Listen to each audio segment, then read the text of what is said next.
বাজারের মেয়োনিজে অনেক সময় প্রিজারভেটিভ থাকে, যা বাচ্চাদের স্বাস্থ্যের জন্য চিন্তার কারণ হতে পারে।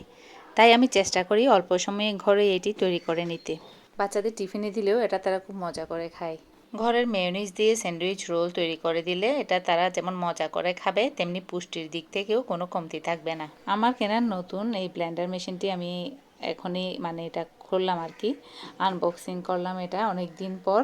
তো ভাবলাম এটার মধ্যে আমি মেয়োনিজটা তৈরি করে নিব, দেখি এটা কেমন কাজ করে। তো একে একে সবগুলো পার্টস একটু চেক করে দেখছিলাম সব কিছু ঠিক আছে কিনা বা কোনটাতে কী লেখা আছে। তো এখানে প্রত্যেকটার মধ্যে লেখা আছে কোনটাতে শুকনা জিনিস হবে, কোনটাতে পানি দিয়ে অন্যান্য জিনিস করা যাবে।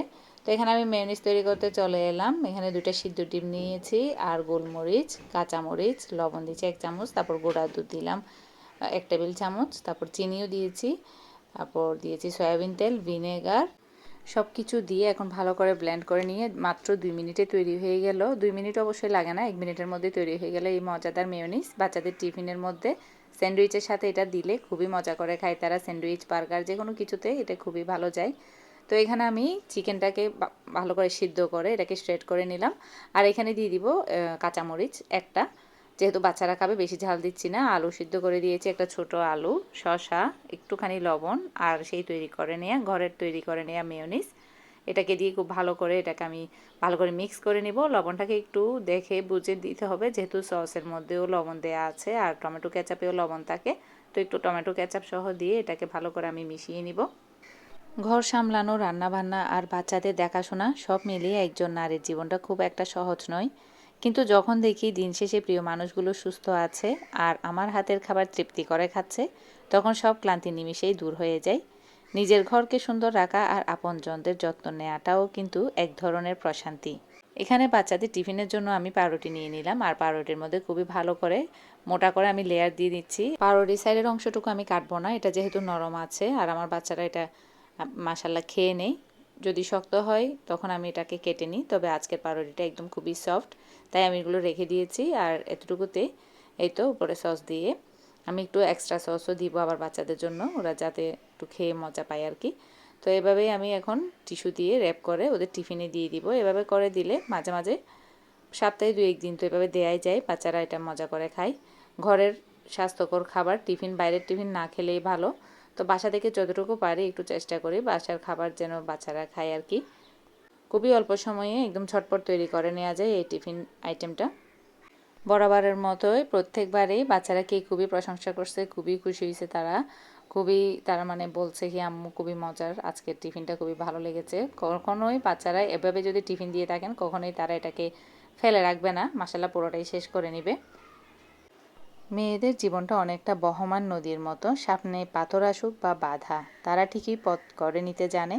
কখনো মা, কখনো স্ত্রী, আবার কখনো বোন, প্রতিটি রূপে তারা অন্যের জীবনকে পূর্ণতা দিতে গিয়ে নিজের ছোট ছোট ইচ্ছাগুলোকে হাসি মুখে বিসর্জন দেয়।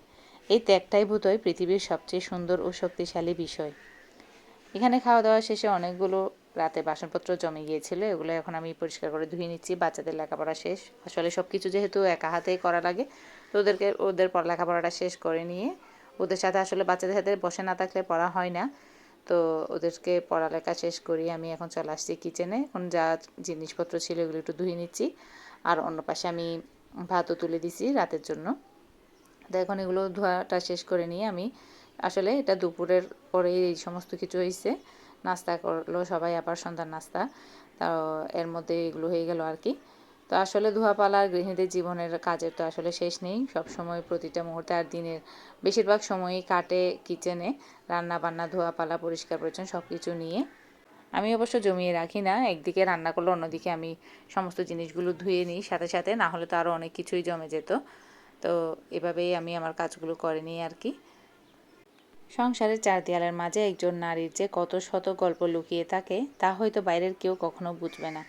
ভোরে সবার আগে জেগে ওঠা থেকে শুরু করে রাতে সবার শেষে ঘুমানো পর্যন্ত তার প্রতিটি কাজেই ভালোবাসা দিয়ে ঘেরা। এই নিঃস্বার্থ পরিশ্রমেই একটি বাড়িকে ঘর করে তোলে।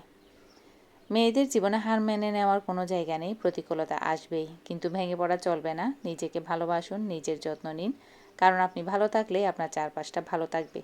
নিজের ছোট ছোট অর্জনগুলোকে উদযাপন করতে শিখুন, কারণ আপনার লড়াইটা একান্তই আপনার। মেয়েরা এক হাতে সব গুছিয়ে রাখতে পারে আর অন্য হাতে সবার চোখের পানি মুছে দিতে পারে।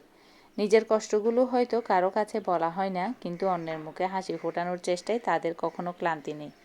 এই মায়া আর ভালোবাসাই তাদের সবচেয়ে বড় অলংকার। কারো ছায়া হয়ে নয়, বরং নিজের আলোয় আলোকিত হওয়াটাই একজন মেয়ের জীবনের সার্থকতা। রান্নাবান্না বা ঘরকন্না যেমন শিখতে হয়, ঠিক তেমনি প্রতিকূল পরিস্থিতিতে মাথা উঁচু করে দাঁড়ানোটাও শিখতে হয়।